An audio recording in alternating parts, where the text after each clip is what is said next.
Hi everyone. I just want to share my recent COVID-19 virus experience with you. Sometimes it's helpful to share things and it validates your own experience. So, yeah, I just thought I'd jump on and share. So, I was unvaccinated and contracted the virus in the end of August.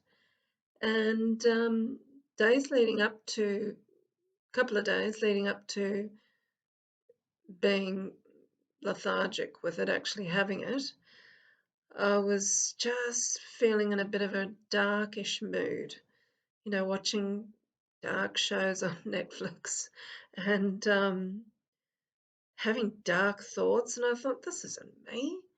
But I just felt everything was like descending. And my energy, I just felt like wood. I didn't feel anything. Next thing you know, I'm in bed for 3 days, totally lethargic, totally, got pains down my legs. And my chest area started to congest, and my stomach, I was nauseous and just couldn't eat anything. My nose just all stuffed up, like classic flu, but about 10 times more. And I just couldn't do anything. And I lay there for 3 days. Then a friend called me and I said, "Oh, look, I've got the flu." And she says, "There is no flu. You've got the COVID-19 virus. Get yourself off to hospital." So I did, called an ambulance, got to hospital. They checked me out. They says, "Yes, you've got COVID-19," because I hadn't had a test. And so then they just put me in the COVID ward, you know, wheeling me through. Hot patient coming through. Been a while since I've been called hot. But anyway, um, yeah, so I'm in the COVID ward with another Indian gentleman. And for 3 days, again, I just slept, trying to get my fever down because you get a fever, that's another symptom. And this thing was just like a 12-headed snake going through my system, just totally, like corrupting a file. It was just inundating, sweeping through my body like a tsunami, my body and my mind. And I just lay there totally surrendered. And, the nursing staff in the hospital, went to St. George Hospital, they're so kind, so respectful, and courageous. I mean, putting your life on the line to help these people. So it was a really unifying experience to be in hospital, actually. Even this whole thing, quarantine, people just come together to help, to get you better. And, it's almost like they're professional, medical, compassionate and caring, but there was like some other force at play. It was like, I don't know, some divine force coming together to bring out the best in everyone, to just give you what you needed. Um, anyway, they discharged me and I went to hotel quarantine. And that was amazing. I walked in, executive apartment in Mascot with a balcony. So it was so nice to go out and breathe fresh air again. And but I was still very sick at this point. And I just lay there all alone in my bed at the hotel.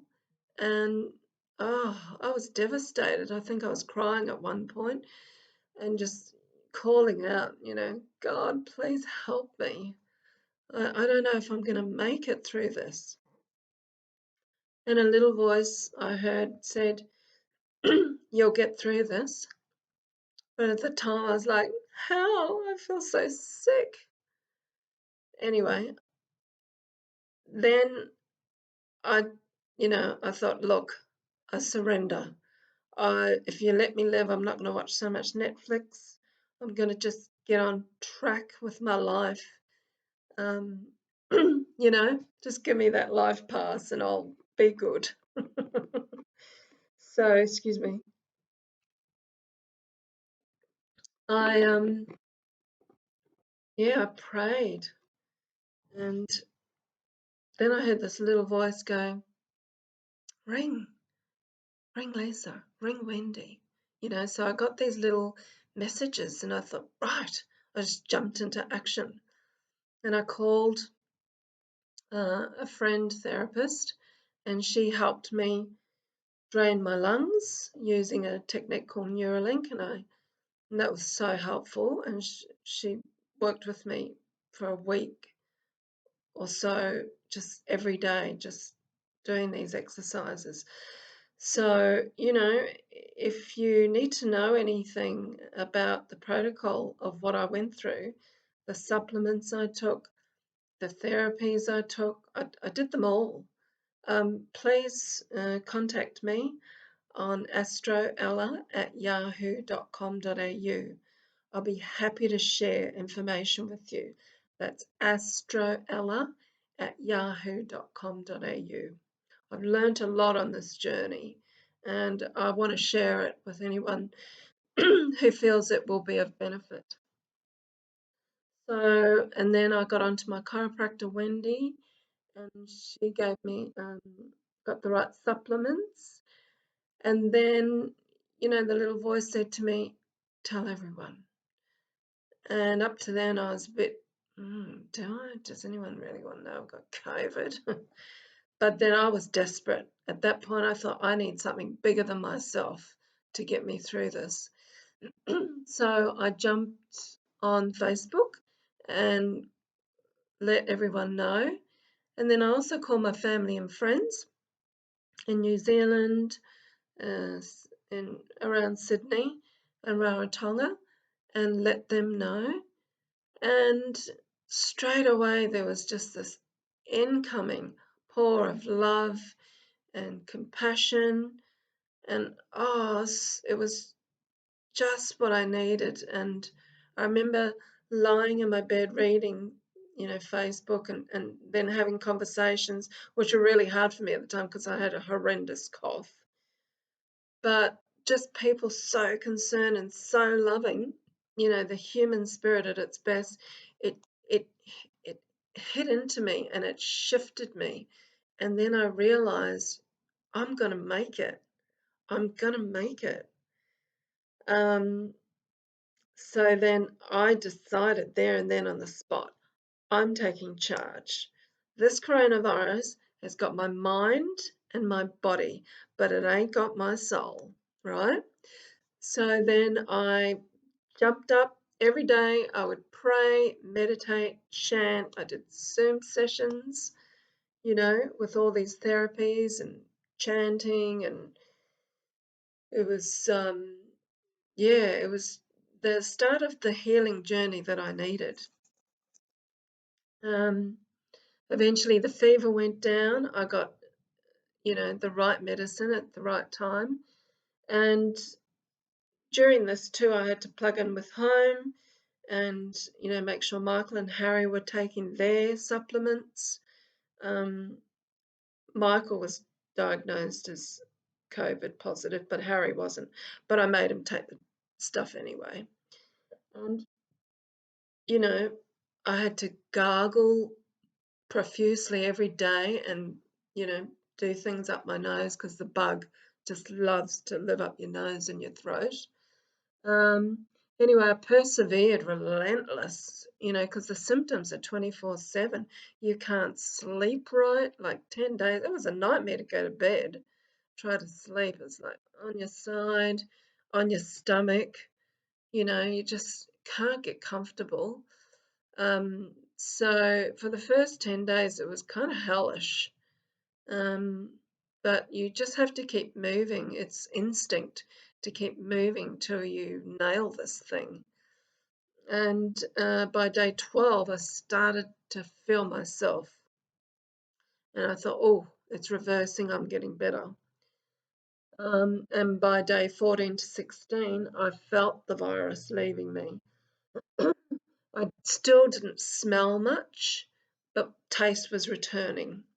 Um, and then they released me, and I went home. And it was so nice to get home, to be with Michael, Harry, to be with my little family.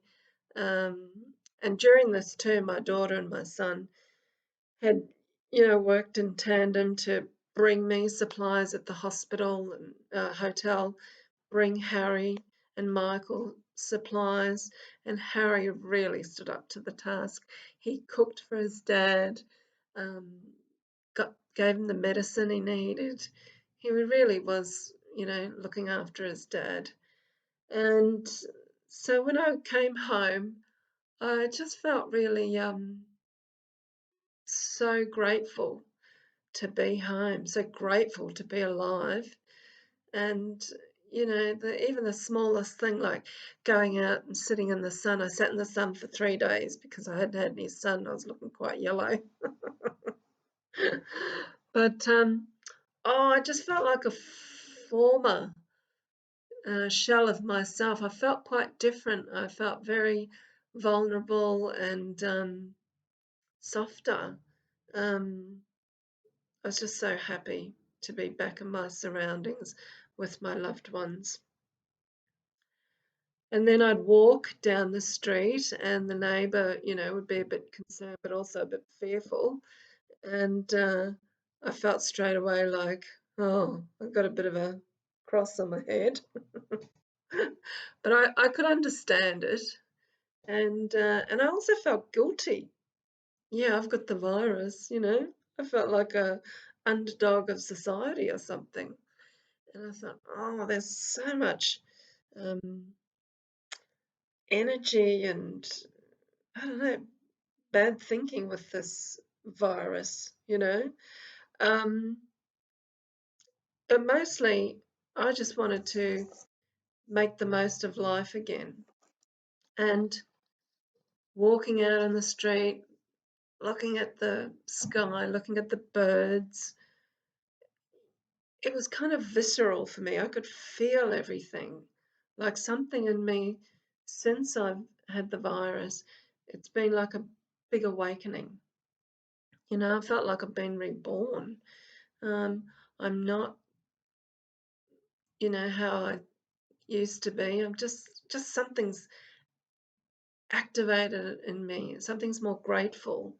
Um, and since, I got that first download of, ring this one, ring that one, I've been listening to that little voice because it's helping me. It's helping me get inspired to just really live life. I'm so grateful to be alive. I just want to keep, my pledge. I made a pledge with God when I was at my deathbed, and I just want to honor that and put myself on the line and let people know what I know. I mean, it might not interest a lot of people, but to someone that might make a difference. Um, I listen to a lot of talks and I get so much out of them. This is my first video, but you know, I'm listening to my intuition more and more, listening to my ancestors and all my guides. Um, the main thing I got through this is that this virus is all about isolating ourselves. We need to isolate. But there's a metaphysical component to this. And from a soul's point of view, from a heart's point of view, you really need to do the opposite. That's what I realized. If it says isolate, unite. You got to get out there. You got to, like I found, I had to connect with people. I had to flip this thing upside down because it was going to kill me. No two ways about it. Virus doesn't care what you think. Doesn't care your state of health. It's just going to run its course. If it's underlying like me, it'll be severe. But I decided, no, I'm going to live. And then I observed things as they happened. And I realized, no, this is my own darkness, but it was also the collective darkness because there was such a force to it in my body. It was like Goliath in David's body. It was 12-headed snake, just overtaking me. So, I had to just flip it on its head, like anti-gravity, like a ninja. No way. So then shoved all the antioxidants I could down my throat and that my system could hold to get rid of the inflammation and the plaque. Had to stay off all dairies and grains because they all just clog you up. So my diet's changed a lot. I'm a newer me. I feel clearer, cleaner, more grateful, and I've learnt such a lot. And I'm learning that, this time we do need to awaken to be more our true selves, to share what we do know, to give what we know. Um, yeah, before I used to sit on things, not want to talk to people so much.